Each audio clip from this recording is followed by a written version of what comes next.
welcome the memorandum presented to government today. On behalf of the President, this memorandum follows on what the President has called upon South Africans, that as South Africans we must unite against racism. The President has extended an olive branch to all South Africans, to all political parties, to all sectors of our society in South Africa to unite against racism. Yesterday, the President, in his reply in the State of the Nation address, he emphasized that South Africans need to unite. Therefore, this march today endorses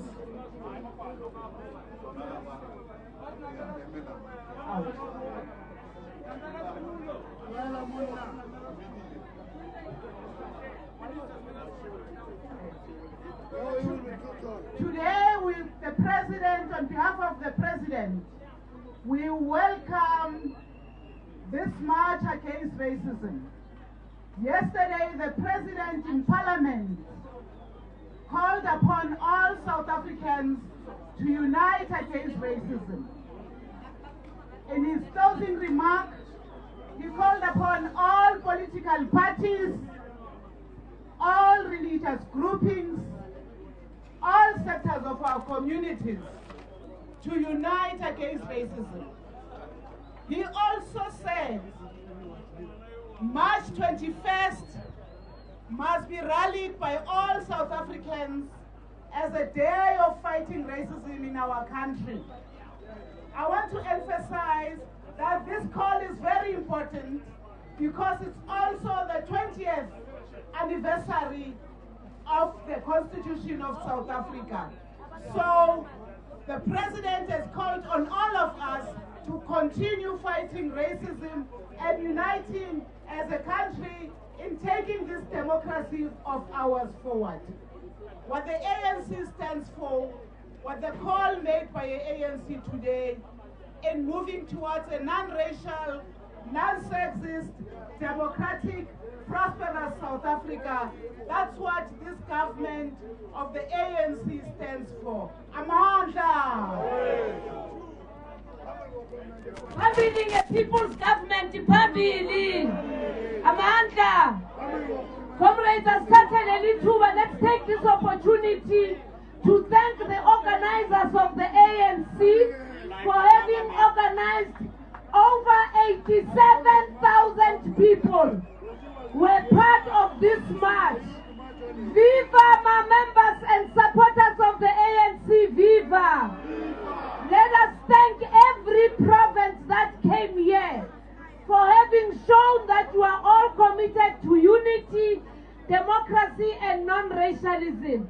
We want to thank all those who are coming from the various sectors, our veterans, abantu abadala, who walked with us. No back, go Beggars Park, and make sure that each one of you uhamba nebhasi ozenalo, so that then this weekend, this one.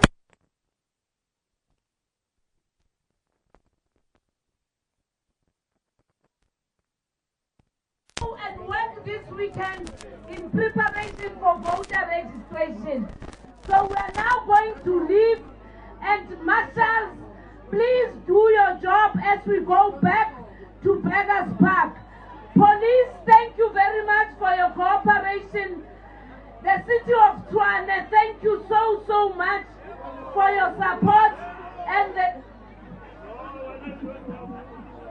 for the support that you have given us. Thank you, siyabonga. Asihlanganeni emabranchini, i-door to door, muthu momuthu. Ungafaka ke uSolomon baba. 86,000. And then, according to the police, I see it. 86,000 people were here, confirmed by the police. 86,000 people were here. confirmed by the police. Amandla, Marshal, usikalathela methu uzolimaza abantu. Faku Solomon ke baba sambi.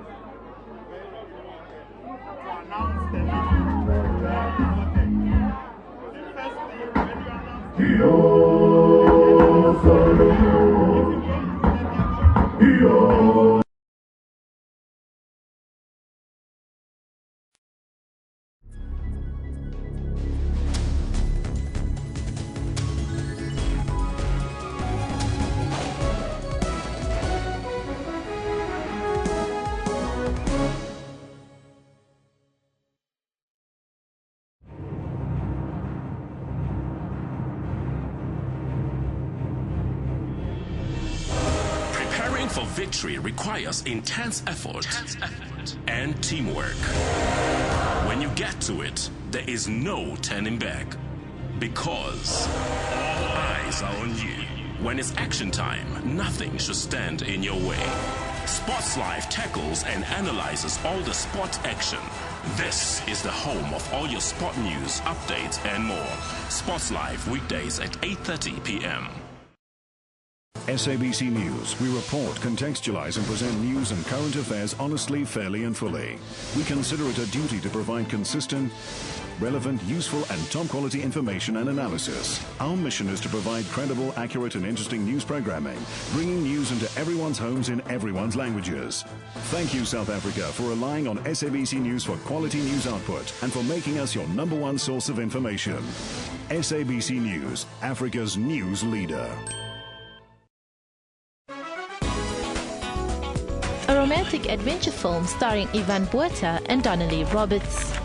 The story begins in the beautiful vineyards of Paarl in the Western Cape. The adventure takes off when the characters find themselves on the tropical island of Love, Mauritius. Josephine's work is more interesting and distinguishable.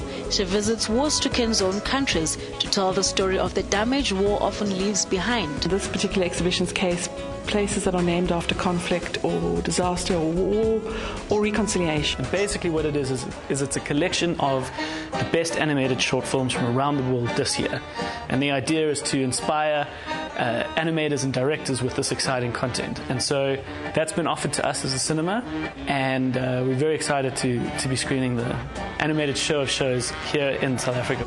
Join Refulo Mula for that 1-hour weekly dose of arts and entertainment news every Friday at 9 p.m. on Trends.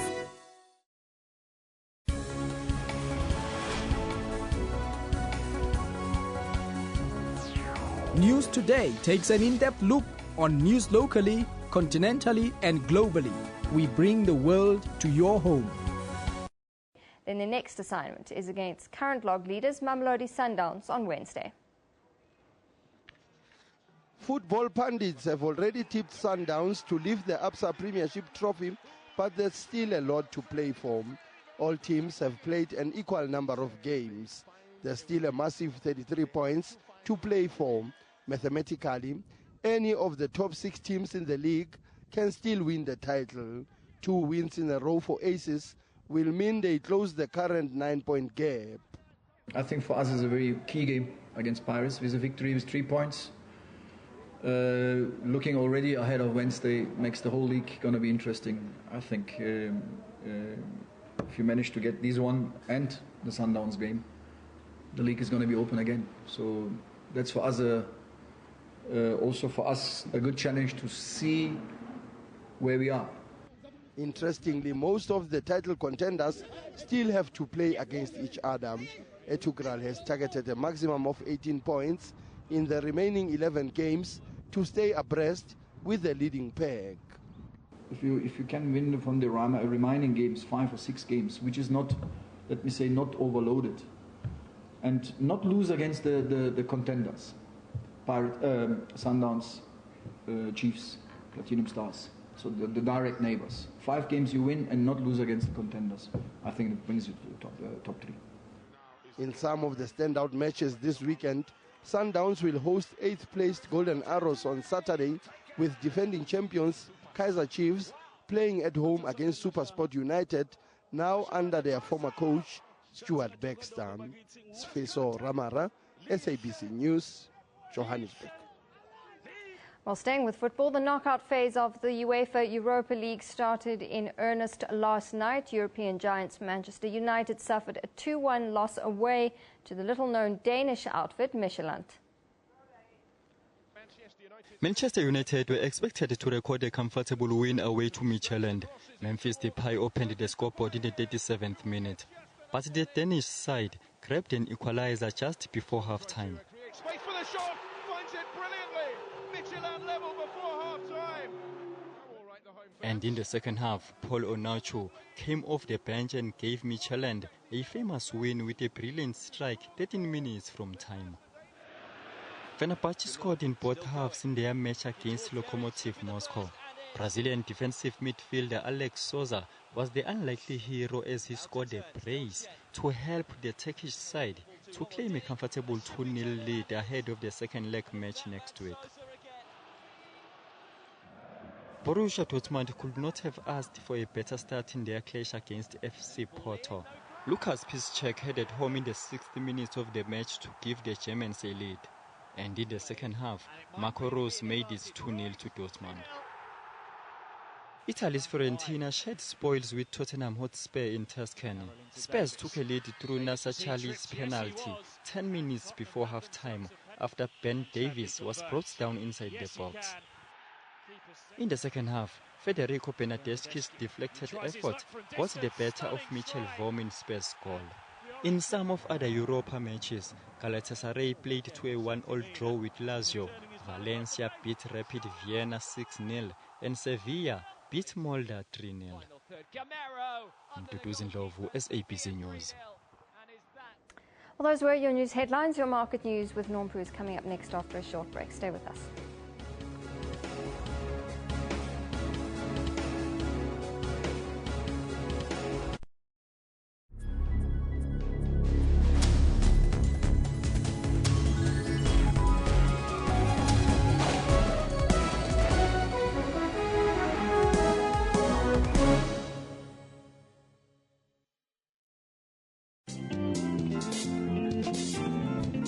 When pregnant with her first daughter, Relebohile knew that she wanted her daughter not to experience any identity issues.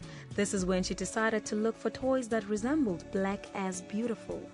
I think for me, it was also just to get our girls to have some sense of identity, some sense of belonging. I grew up having black and white dolls, and going to a multiracial school, I did not really see color. So for me, it's this thing of she should actually know what her true identity is.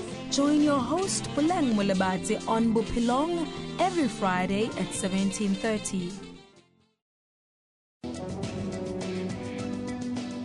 Our eyes are the window to the beautiful wonders of the world, but blindness enhances other senses. Technology has made living with blindness easy. If you look at the side here, it's got like grooves in there. Yeah. So the first one after when it comes together will be at 20 Rand, 50 Rand. And if I slide this in, I can see according to the grooves, it's now on 50 Rand. To Steve Kekana, blindness was never a hindrance, but a blessing. You've got to know that you are the child of the universe, being blind, and you've got the right to be here.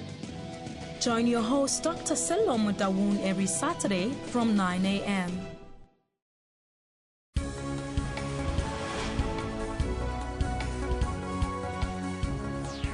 News Today takes an in-depth look on news locally, continentally, and globally. We bring the world to your home. We cover all economy news extensively to keep you informed.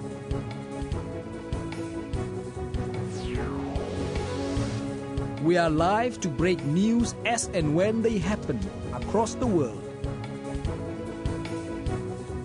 We analyze news using experts in all aspects. Make a date with News Today every Monday to Friday from 3 to 5:30 p.m.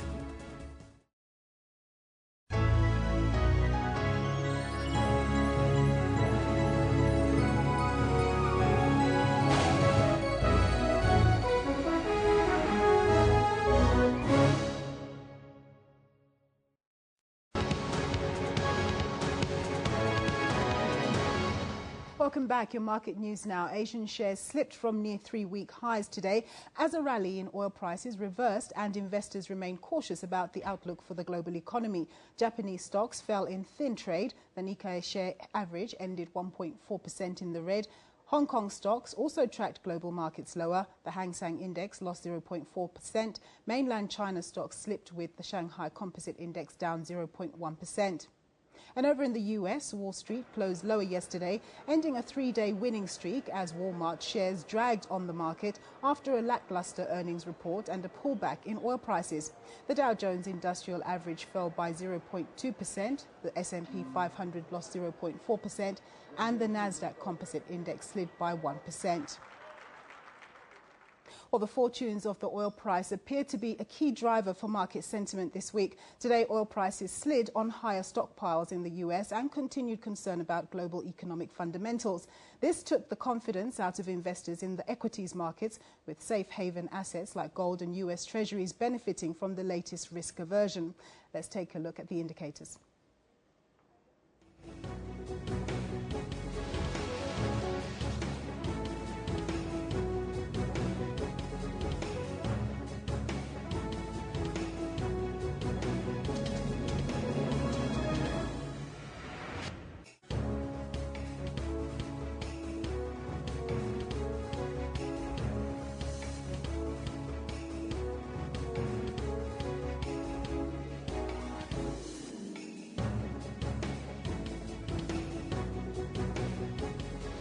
Joining me now is Ian Cruikshanks of the South African Institute of Race Relations. He's going to break down what's happening in the markets right now. Thanks very much for joining us, Ian. Good to be with you. Thank you. Now, let's start with the rand. We saw that it gained some strength yesterday, hitting about 15.24 against the dollar. Now it's hovering around 15.40. Do you think part of its appreciation yesterday had something to do with the comments made by President Jacob Zuma on the economy, or it was just a normal emerging market story?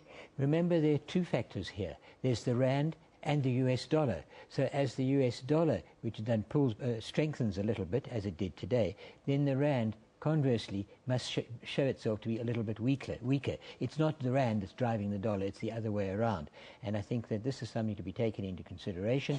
But yes, any assurance by the President to say that they are aware and have a concern about the economy will be an improvement from total disdain with which it was treated previously. Now, yesterday the markets were abuzz on higher oil prices, but that trend has now reversed and it's now spilled over into the equities markets, and we're seeing some weakness there. I mean, what is going on? Well, first of all, there is a glut of oil. You know, we've now got Iran coming in with their 1.5 million barrels per day that they're adding. Now, that is more than the glut itself, so that's doubling the size of the excess stocks that they have. If they're more sellers than buyers, it must weigh on the price. And I think that's what it comes to. Quite a simple ratio, that. And the global fundamentals, how are they looking? Because obviously markets are up and down. Yeah, yes, quite. But I think what we have to say is that oil is always seen as a leading indicator for industrial and obviously energy commodities. And in that purpose, it's going to, if it comes down, then other industrial commodities come down a bit as well. And then the stock markets fall back a little bit because it's seen as being able to generate lower profitability. Now, we're rather tight on time, Ian, so let's get straight to MTN. Right. We see that they've put out a profit warning that their profits may go down by 20% for their full year. Yes. And their share has nearly come down by the same margin this morning. Yes. Just what are your thoughts on that particular stock? Great concern, really, because they're looking at this 20% or more profit decline before they have to find the money to pay this $3 billion fine. You know, gee, where's that money going to come from? I think what it's saying is that many companies have overestimated their ability to make profitable investments in Nigeria or in other African countries. Yes, there's a huge potential there, but I think their businesses need to be run by Nigerians, not by South Africans. I'm not sure we've had that experience yet. You've sort of shot ahead of what I wanted to talk to you next. I hear that Truworths is withdrawing from Nigeria. Yes. We've obviously seen MTN having to face this fine. Woolies withdrew from Nigeria. Then there were problems with Sun International only a few months ago. And look at Tiger Brands. Brands as well. They withdrew, seriously hurt. They burned about 1.5 billion rand. It's not money they're going to get back. It's gone. So what does that expensive say operation. about South African corporates investing in Nigeria or Nigeria as an investment destination? Yes, or anywhere else in Africa. It can be done. It's better done in partnership with locals, because then they've got a stake which they can not only benefit from but can also lose. But Whitey Basana's Shoprite Checkers seems to have found an answer to that. And I think perhaps he has not just gone rushing in with the mantra that we are South Africans, we'll show you how to run your businesses. He's gone and done it also on a partnership and taken locals with him. I think that's important. And very quickly, Ian, next Yes. week is the budget. I've been Yes. asking this question of brokers every day. What's your expectation of Pravin Gordhan? What does he need to do? He has to put up taxes. That's uncomfortable. Well, we're going to have to get used to living in our discomfort level. That's a fact of life. We've got serious deficits. If we can't carry on spending more than we're earning, that's what governments are doing, and they are the worst wrongdoer in that respect. We can't carry on employing people at 10, 20% above the rate that's being paid in the private sector for probably less productivity. Those are the basics that we need to address. Thanks very much, Ian. We're going to leave it there. Thank you. That was Ian Cruikshanks from the SAIR. Up next, we have our reporter, Demoila. He's at the Union buildings with Gwedemantash, I think.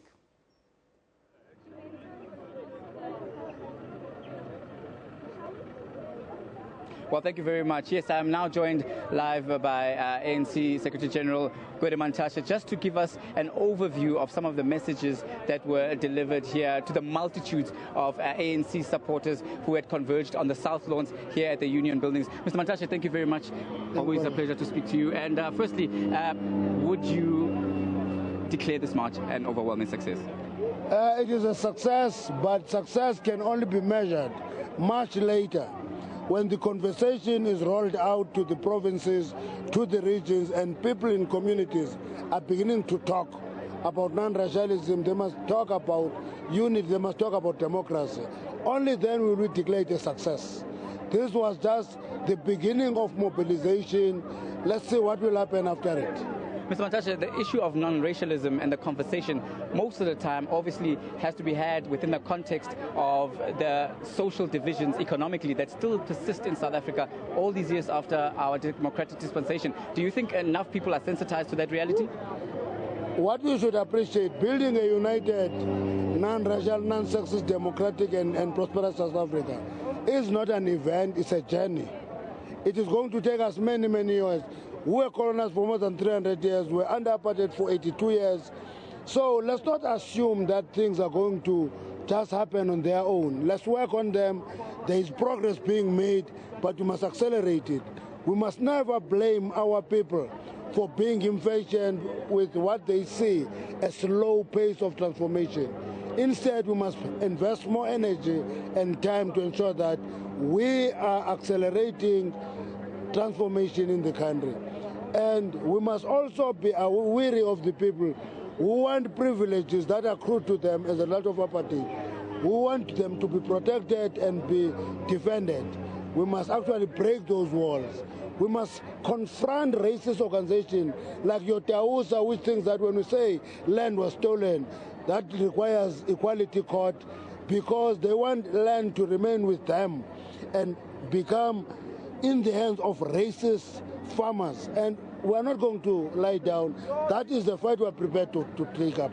We see that the ANC obviously was also pushing for the issue of racism to be declared illegal, to be criminalized in our law. But does that also translate to the issue of transformation, that the issue of land redistribution, that Parliament and the ANC will be pushing to make sure that it's more aggressive going forward? Land redistribution is going to be more aggressive, I can assure you about that. Going to be more aggressive. Our people must have access to land, because we understand that there will never be farmers unless they farm. And you can't be a farmer unless you have access to land. And that is clear in our mind. And the question of criminalizing racism, it is illegal.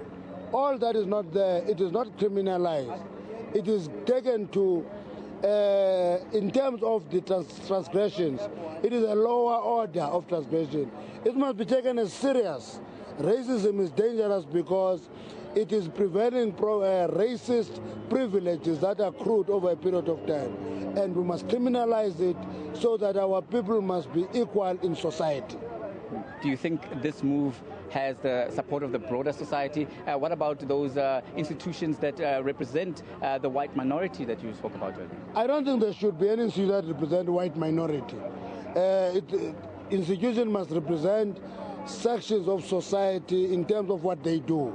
If there is any institution that represents the white minority, it's an illegal organization. It must be banned, actually, because we should not have such organization in society. We must have organizations that stand for something that can cut across society. Mr. Mantashe, finally, before I let you go, what is your expectation from the supporters that came out here? What can they do in their daily lives to try and fight the scourge of racism? They must take a similar initiative in the province and regions in the first place, so that we multiply the effort. Number two, they must resist racism where it occurs. You know, law can be passed in parliament, but if you don't resist racism where it occurs, it will continue. So my advice is that people must resist it everywhere. And you know, I was shocked 2 weeks ago. I went to a farm and I found a person calling a white man boss 21 years into democracy, and I said, what happens? And this is nothing wrong. And that is where the education must go, to our people on the ground beginning to understand that they can only change society close to where incidences happen.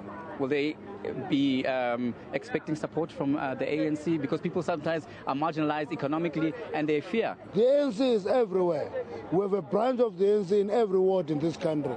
Whether we control it or we don't, we are a wall-to-wall party. We are everywhere.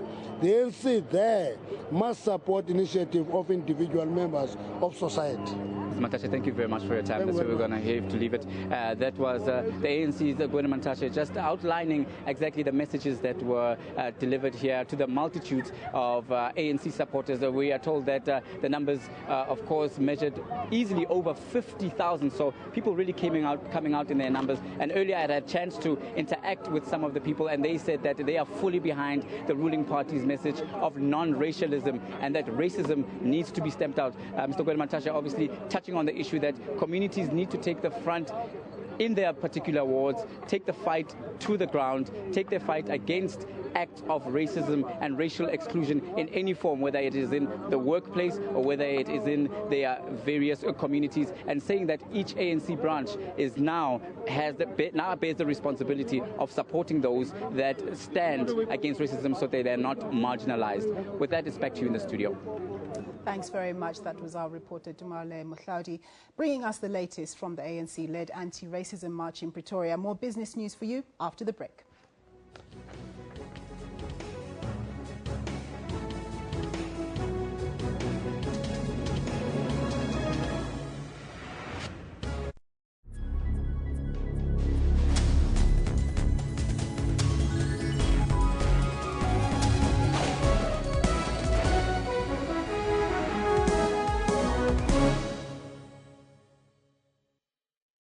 SABC News. We report, contextualize and present news and current affairs honestly, fairly and fully.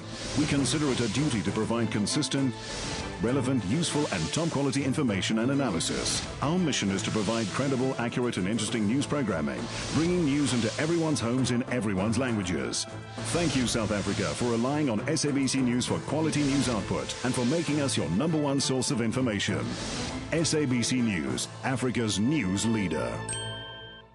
Get all the latest news from the SABC's online news services on our website. Breaking news and in-depth coverage of everything from business, sports to politics and lifestyle. Catch the top news clips and watch live streaming of major news events on the SABC News YouTube channel whenever. Stay connected on the SABC News Facebook page and have your say on news that matters to you. And for the latest headlines and live updates from our reporters, follow us on Twitter.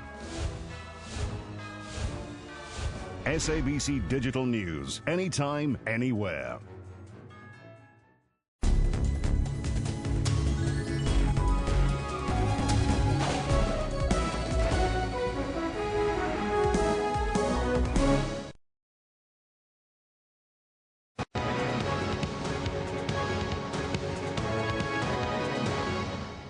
rand hit a 7-week high yesterday, reaching 15.24 against the dollar. It's now hovering around the 15.40 mark.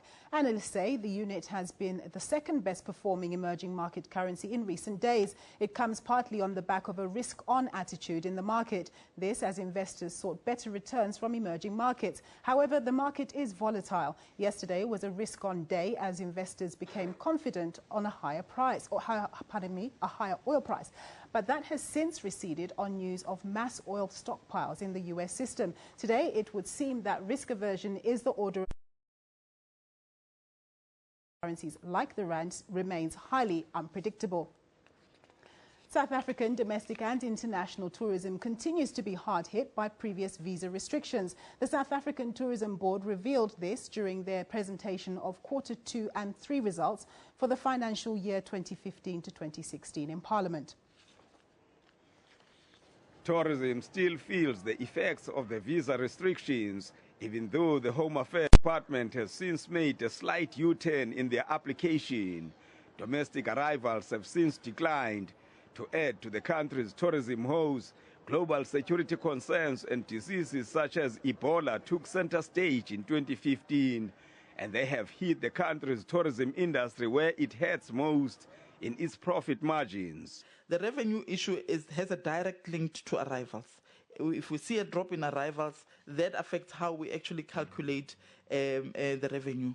The issue of the visa processing constraint in our larger markets such as India, Russia and Uganda was cited as an issue. When we interacted with trade through our country offices, these are some of the issues that they brought back to us. The rand's free fall has also put the brakes on local tourism. South Africans have little disposable income to spare to tour their country. SA Tourism is now pursuing various strategies to regain this market. If you look at domestic tourism, it is in direct competition with things like retail, basic needs of households. So that's where we're competing. But however, we said we're not going to ignore this. We're going to refresh our market insights and segments so that we better understand who are we dealing with, who is in the port, whilst we're still driving the issue of developing a culture of travel amongst South Africans. We still have to look at those who have already been traveling and see how do we then encourage them to take more frequent trips so that we actually contribute to revenue. Members of Parliament are not convinced about the prospects of our tourism industry. High rates of unemployment and low household income is complicating the issues. To add to this dire situation, the SA Tourism Board has already spent 95% of its budget. This leaves it with little financial resources to maneuver, and it's unlikely that tourism will receive any significant amount from the Treasury next week, given the country's urgent and most pressing priorities. Manelisi Tubase, SABC News, Parliament. MTN shares are continuing on a falling streak following yesterday's profit warning. This morning, they were down by over 19%. The group expects to report at least a 20% decline in full-year profit. The mobile operator says the expected fall is due to the weak performance in Nigeria, its biggest market. The Nigerian market comprises 37% of MTN Group revenues. Africa's largest mobile phone operator says the profit warning doesn't include a $3.9 billion fine imposed by Nigerian authorities last year for failing to cut off unregistered SIM card users. MTN